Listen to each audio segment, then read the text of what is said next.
Hello and welcome to my video blog on thespirituallife.com. My name is Elisa. I am a sensitive and an empath. If you don't know what that is, that's a person who has a deep sense of knowing. They're very connected with people and they usually are very intuitive and work well as a counselor of some sort. I've been studying psychology and spiritual development for over 10 years, and I work with people who have negative patterns in their life. And that usually has to do with addiction, alcohol or drug, child trauma, past trauma. And I will be posting video blogs on thespirituallife.com, and we will discuss all different topics when it comes to spirituality. So I welcome you to come. If you're just getting into spirituality, this is a great place to start. And if you're not, if you've been around a while and you've been really studying, you will probably come across topics that will be beneficial or help you along your path. So the very first thing I wanted to talk about was, what is it to live a spiritual life? The first thing to understand about spirituality is that you don't have to be religious. Spirituality comes from deep inside. It is a sense, a knowing that there is more to life than just the material world we live in. The second thing to realize is that we have an ego. And the ego controls a huge portion of our life and how we live it. It is a false sense of self. We've created that false sense by thinking of ourselves as what our personality is, what our talents and abilities are, how we've been treated by others. So it's false. It sounds like a static description, but in reality, it's an active and dynamic part of our personalities that plays a huge role in the drama in our lives. And we really don't need that drama, that negativity. So the first thing is to realize, how is my ego acting out and how can I recognize it? And you can do this by listening to yourself.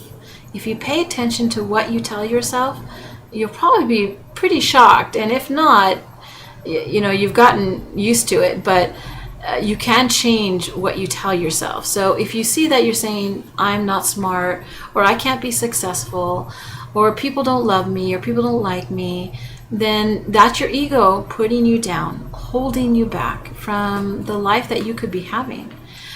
You could also be on the opposite end. You could be saying things like, I'm better than you, or it's all your fault, or just that sense that you're better than everybody else. That's showing you that you're living in a very negative way and your thought patterns are all off, and you're bringing into your life the way you think. So on one of our next videos, we will be discussing how to get rid of that negative chatter and those negative thought patterns. And this is really huge for a lot of people. It's the very beginning to becoming spiritual and being aware. Awareness is everything. If you're aware of the things you do and the way you think, your whole life will change. The last thing I wanted to discuss is spirituality can show you what kind of materialistic world we live in and how it's affecting us.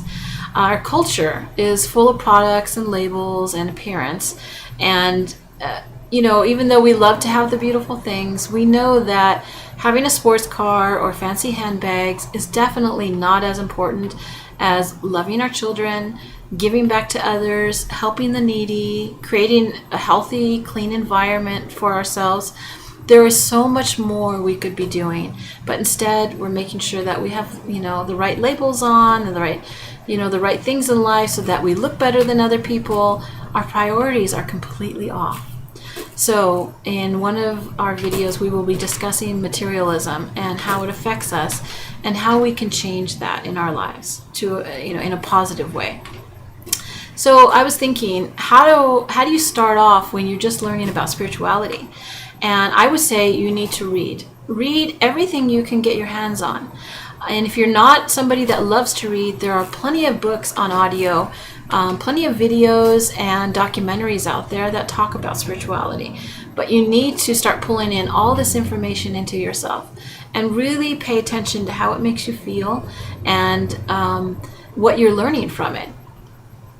10 years ago, a friend of mine was coming out of a 12-step program and rehab for alcohol and drug addiction. And he asked me out to lunch, and he brought me a book. And he said that he gave this book to 20 other people as well. And it was to his loved ones and the people he cared about. And that this book changed his life. And that he really wanted me just to take the time to read it. And I did. And like him, it changed my life. The book was called The Art of Happiness. And it was written by the Dalai Lama and a man named Howard Cutler. This book can be found everywhere, and it really is an amazing book. I didn't know much about the Dalai Lama besides him, being a very peaceful leader. But I learned how loving he is, how compassionate he is, forgiving, and he has this intrinsic sense of responsibility and harmony. I learned a lot about myself in this book. I had a lot of questions, and those questions were answered. It really was a beginning for me to get onto the right road that I was looking to find. So I would say, if you get the chance, try to read this book. It's not a hard book to read, but it really will give you a lot of information. So take a look for that. We will be, back soon with a lot of videos to go over, a lot of information. If there's something you want to learn about, contact us on The Spiritual Life, and we will definitely put together a video for you. So go out and do something healthy today, and be kind to others with love and light. See you soon.